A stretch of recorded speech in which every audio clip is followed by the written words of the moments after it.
ময়নার বিজেপি বিধায়ক অশোক দিন্দাকে আইনি নোটিশ দিল পুলিশ। ইতিমধ্যেই আপনাদের জানিয়েছি যে পূর্ব মেদিনীপুর জেলা পুলিশ নোটিশ দিয়েছে এবং সেখানে সভা থেকে তোলা নিয়ে পুলিশের বিরুদ্ধে বিতর্কিত মন্তব্যে নোটিশ দেওয়া হয়েছে পূর্ব মেদিনীপুর জেলা পুলিশের তরফে। 16 ফেব্রুয়ারি হাজিরার নির্দেশ, চলতি মাসেই হাজিরা দেবেন, এমনটা পাল্টা পুলিশকে জানিয়েছেন বিজেপি বিধায়ক অশোক দিন্দা। আপনাদের শোনাবো যে কি মন্তব্য করেছিলেন অশোক দিন্দা।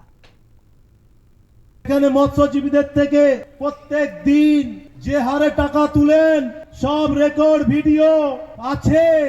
সন্ধে হলেই এখানে একটু এগিয়ে গিয়ে দুটো স্কুটি নিয়ে 3টে পুলিশ দাঁড়িয়ে থাকে। 3টে পুলিশ, ঠিক আছে, পার গাড়ি থেকে 100-200 করে টাকা তুলতে থাকে। আমি মৎস্যজীবী সবাইকে বলছি, দেবেন না।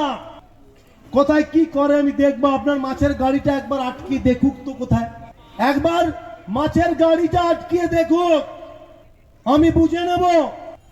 আমি মৎস্যজীবীর লোকেদেরকেও বলেছিলাম যে দিও না পয়সা, তুমি দিচ্ছ 50% এই থানায় থাকছে, 50% এসপির কাছে যাচ্ছে, এসপির কাছে 15-20% থাকছে, বাকিটা তারপরে যাচ্ছে ওই হরিশ মুখার্জি কালীঘাটের টালির চালা না, ওই চোরেদের পাঠশালা।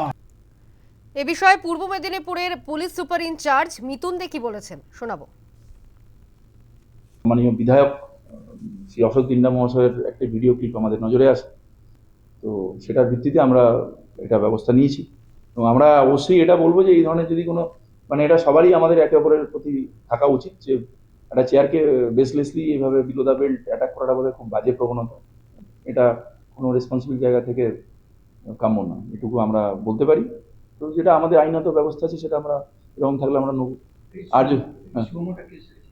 হ্যাঁ, সুমোটা আমরা কেস করেছি, নোটিশ আমরা ইস্যু করেছি, নোটিশ রিসিভ হয়েছে। উনি রিকোয়েস্ট করেছেন ওনার আইনজীবীর মধ্য দিয়ে যে ওনাকে যে ডেটে আমরা আসতে বলেছিলাম ময়না থানাতে, সেখান থেকে উনি ওটাকে আরও এক্সটেন্ড করেছেন। ওনার কিছু ব্যস্ততা থাকার কারণে উনি